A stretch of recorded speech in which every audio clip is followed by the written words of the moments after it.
देश के सबसे स्वच्छ शहर में पहले स्थान पर मौजूद इंदौर ने एक बार फिर देश के नक्शे में अपनी एक अलग पहचान छोड़ी है।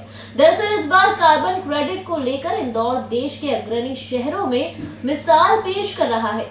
इंदौर की आईएएस अदिति गर्ग को इस बात की क्रेडिट दिया जा रहा है कि उन्होंने इंदौर से कार्बन क्रेडिट को अंतर्राष्ट्रीय स्तर पर न सिर्फ बेचा बल्कि उससे 50 लाख की आय भी अर्जित की है।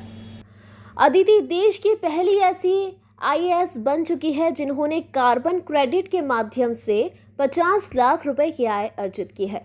अदिति की माने तो गीले कचरे से निकलने वाली मीथेन गैस में सामान्य से 24 गुना ज्यादा कार्बन कंपोनेंट होते हैं, जिससे पर्यावरण दूषित होता है।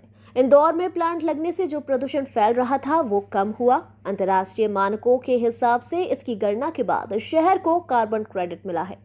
ईकेआई ने कई महीने पहले इस प्रोजेक्ट का काम शुरू किया था, जिसकी रिपोर्ट स्पेन के एप्लुएस ने यूएस की वीसीएस संस्था को सबमिट की थी। बताया जा रहा है कि ईकेआई से थर्ड पार्टी ऑडिट करवाया गया है, जिससे माना कि इंदौर ने 2017 से 2019 तक 1.70 लाख टन कार्बन डाइऑक्साइड को वातावरण में घुलने से रोका है।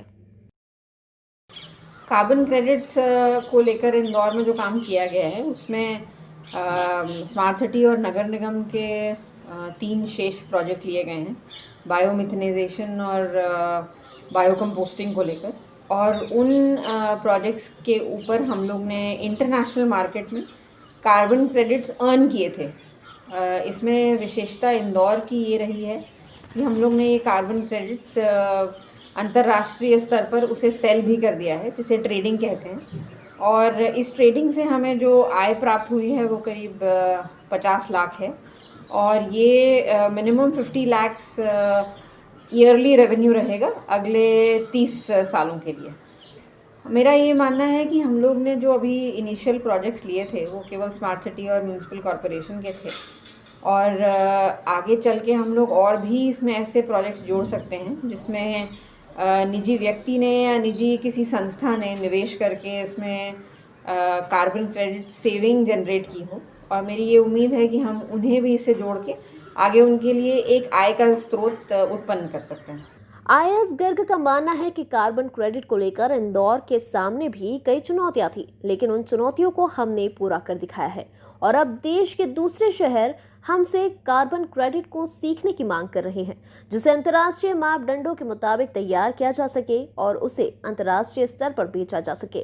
कार्बन क्रेडिट को तैयार कर अंतर्राष्ट्रीय बाजार में बेचने के साथ इंदौर ने ये साबित कर दिया कि वह न केवल पर्यावरण का संरक्षण करेगा बल्कि कार्बन क्रेडिट के माध्यम से आने वाले दिनों में करोड़ों रुपए की आय भी अर्जित करेगा।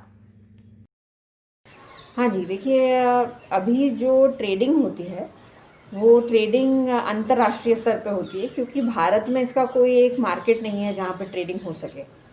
तो कोशिश ये रहती है कि अंतर्राष्ट्रीय स्तर पे जब ट्रेडिंग हो तो उसका प्रॉपर वेरिफिकेशन, उसका ऑडिट किया जाए। ये वेरिफिकेशन और ऑडिट काम कराने के लिए हम लोग एक थर्ड पार्टी पर डिपेंडेंट होते हैं, जो हम लोग के लिए वेरीफाई और ऑडिट करके इसे उत्पन्न कराते हैं। तो उनकी जो फ़ी होती है वो तो हमें वैसे भी पे करनी ही होती है। निजी व्यक्तियों और निजी संस्थाओं के द्वारा जो इन्वेस्टमेंट किया जाएगा उसमें भी वेरिफिकेशन की ज़रूरत पड़ेगी और ऑडिट कराना होगा अंतर्राष्ट्रीय स्तर पे।